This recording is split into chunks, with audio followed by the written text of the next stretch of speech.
আজি শিৱসাগৰ জিলাৰ এই মাজমজিয়াত জুবিন দাই কোৱা কথা এষাৰ আজি প্ৰমাণ হ'ল পুনৰবাৰ যে মোৰ কোনো জাতি নাই, মোৰ কোনো ধৰ্ম নাই, মই মুক্ত। হয়, আজি শিৱসাগৰ জিলাৰ এই মাজমজিয়াত এঘৰ ইছলাম ধৰ্মীয় ব্যক্তিৰ চোতালত এই নিউ কলনীৰ দাদাৰ আত্মাৰ সদ্গতি কামনাৰ অৰ্থে এভাগী সৰ্বধৰ্মীয় প্ৰাৰ্থনা সভাৰ আয়োজন কৰিছে। ইয়াত মই নিজেই থাকি দেখিলোঁ। অলপ দেৰি আগতে তেখেতসকলে ইয়াতে কোৰাণৰ পাঠ কৰিছে, তাৰ পৰা নাম কীৰ্তন কৰিছে, তাৰপিছত জিকিৰ পৰিৱেশন কৰিছে। কি যে এটা সুন্দৰ পৰিৱেশ! এই পৰিৱেশটো গঢ় লৈ দিয়া বৰষম গঢ়িবলৈ চেষ্টা কৰা মানুহজনেই হৈছে আমাৰ শ্ৰদ্ধাৰ হিয়াৰ আমঠু, অসমৰ গৌৰৱ আমাৰ জুবিন গাৰ্গ ডাঙৰীয়া।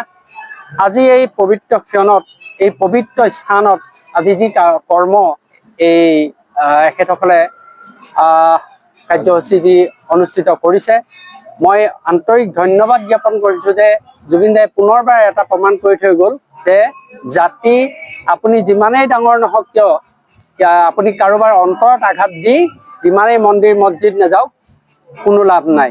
গতিকে আমি যে কওঁ জুবিন দা ভগৱান, সেই কথাটো আজি পুনৰবাৰ প্ৰমাণ হ'ল এই স্থানত। হয়, চাওক, প্ৰথম কথা বিশ্বই গম পালে জুবিন গাৰ্গ ডাঙৰীয়া কোন হয়, কি হয়।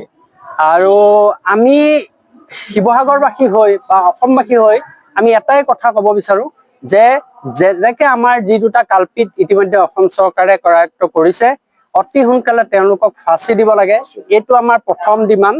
আৰু দ্বিতীয়তে এই ছিংগাপুৰ অসম এছ'চিয়েশ্যনৰ যিকেইজন ব্যক্তি লগত লৈ দাদাক লগত লৈ সেই অভিশপ্ত দ্বীপটোলৈ লৈ গৈছিলে, সেইকেইজনকো অসম চৰকাৰে আনি বিহিত ব্যৱস্থা ল'ব লাগে। আৰু এই কেছটো অতি সোনকালে ফাষ্ট ট্ৰেক আদালতত চলাই সোনকালে ইয়াৰ বিচাৰ কৰিব লাগে আৰু মৃত্যুদণ্ড প্ৰদান কৰিব লাগে। আমি এইটোৱে শিৱসাগৰবাসী ৰাইজে অনুৰোধ জনাইছোঁ। নিউ কলনীৰ বাসিন্দাসকলে আমাৰ হিয়াৰ আমঠু জুবিন দাৰ শ্ৰাদ্ধ পাতিছোঁ।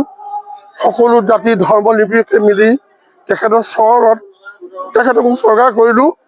তেখেতক যেন ভগৱানে উচ্চ স্থানত ৰাখে আৰু তেওঁৰ যিখিনি কথা কৈ গ'ল সেইখিনি আমি অন্তৰত ৰাখিব লাগিব।